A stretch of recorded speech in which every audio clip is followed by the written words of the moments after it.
আসসালামু আলাইকুম প্রিয় বন্ধুরা, আশা করি সকলেই ভালো আছেন। আজকে আরেকটি ভিডিও নিয়ে আসলাম এনটিআরসি সম্পর্কে। উপদেষ্টা ও সচিবের সম্মতিতে নতুন শিক্ষক নিবন্ধনের বিজ্ঞপ্তি। এনটিআরসি চেয়ারম্যান নতুন শিক্ষক নিবন্ধন পরীক্ষার বিজ্ঞপ্তি প্রকাশ নিয়ে এখনই কিছু ভাবছে না বেসরকারি শিক্ষক নিবন্ধন ও প্রত্যয়ন কর্তৃপক্ষ এনটিআরসি। নতুন বিজ্ঞপ্তি জারির কাজ শুরুর পরিকল্পনা থাকলেও সরকারের প্রেক্ষাপট পরিবর্তনে সেই প্রক্রিয়া আপাতত স্থগিত রাখা হচ্ছে। নতুন শিক্ষা উপদেষ্টা ও শিক্ষা মন্ত্রণালয়ের সিনিয়র সচিবের সঙ্গে আলোচনা করে তাদের সম্মতি সাপেক্ষে সেই কাজ শুরু করা হবে জানিয়েছেন সংস্থাটির চেয়ারম্যান সাইফুল্লাহিল আজম। জানা গেছে, সর্বশেষ ২০২৩ সালের নভেম্বরের শুরুতে ১৮তম শিক্ষক নিবন্ধনের বিজ্ঞপ্তি প্রকাশ করে এনটিআরসি। এ নিবন্ধনের প্রিলিমিনারি ও লিখিত পরীক্ষা ইতিমধ্যে অনুষ্ঠিত হয়েছে। প্রিলিমিনারি পরীক্ষায় উত্তীর্ণ ৩.৫ লাখ পরীক্ষার্থী অংশ নিয়েছেন বলে জানিয়েছে এনটিআরসি সূত্র। এ প্রার্থীরা ফল প্রকাশের অপেক্ষায় আছেন। লিখিত পরীক্ষায় উত্তীর্ণ প্রার্থীরা মৌখিক পরীক্ষা বা ভাইবার মুখোমুখি হবেন।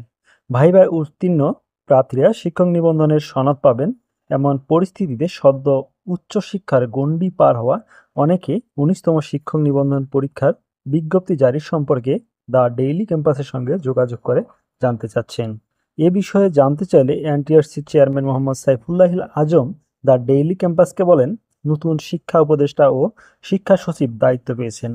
তারা আসলে আমাদের রোডম্যাপ সম্পর্কে অবগত নন। তাই এখনই নতুন শিক্ষক নিবন্ধন পরীক্ষার বিজ্ঞপ্তি জারি নিয়ে কোনো মন্তব্য করা যাচ্ছে না। তিনি আরও বলেন, আমরা নতুন শিক্ষা উপদেষ্টা ও শিক্ষা সচিবকে আমাদের রোডম্যাপ সম্পর্কে জানাবো। তাদের সম্মতিক্রমে সে কার্যক্রম শুরু হবে। প্রসঙ্গত, বেসরকারি শিক্ষা প্রতিষ্ঠানে শিক্ষক হিসাবে নিয়োগ পেতে মেয়াদ থাকা শিক্ষক নিবন্ধন বাধ্যতামূলক। ২০০৫ সালের পর থেকে শিক্ষক নিবন্ধন সনদ ছাড়া বেসরকারি শিক্ষা প্রতিষ্ঠানে শিক্ষকতার সুযোগ নেই। উচ্চশিক্ষা গণ্ডি পার হয়ে শিক্ষক নিবন্ধন পরীক্ষায় অংশ নেন প্রার্থীরা।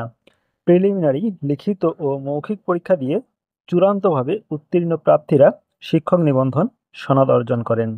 পরবর্তীতে এনটিআরসি গণবিজ্ঞপ্তি জারি করে প্রার্থীদের কাছ থেকে অনলাইন আবেদন নেন। মেধার ভিত্তিতে নির্বাচিত প্রার্থীদের বেসরকারি শিক্ষা প্রতিষ্ঠানে নিয়োগের জন্য নির্বাচন করা হয়। ভিরোল ফর্ম পূরণ, পুলিশ ভেরিফিকেশন ও সনদ যাচাই শেষে প্রার্থীদের চূড়ান্ত নিয়োগ সুপারিশ করে এনটিআরসি। বন্ধুরা, সারসংক্ষেপ এটাই হলো যে ১৯তম নিবন্ধন যে বিজ্ঞপ্তি প্রকাশ করার কথা ছিল অতি দ্রুতই আর কি, সেই শিক্ষক নিবন্ধনের বিজ্ঞপ্তি মূলত বিশেষ বিশেষ কারণবশত এখন প্রকাশিত হচ্ছে না। ১৯তম নিবন্ধন বিজ্ঞপ্তি প্রকাশ হতে বেশ কিছু সময় লাগবে। আর এর মধ্যে মূলত ১৮তম নিবন্ধনের লিখিত পরীক্ষা ভাইবা রেজাল্ট হয়ে যাবে।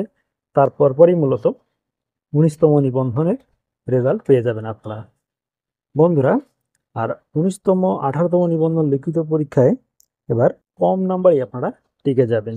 বেশ কিছু সাবজেক্ট রয়েছে যেগুলো ৪০ নম্বরে টিকবেন। ধন্যবাদ সকলকে। ভালো থাকবেন, সুস্থ থাকবেন, আর অবশ্যই চ্যানেলটি সাবস্ক্রাইব করে সাথে থাকবেন। আসসালামু আলাইকুম ওয়া রাহমাতুল্লাহি ওয়া বারাকাতুহু।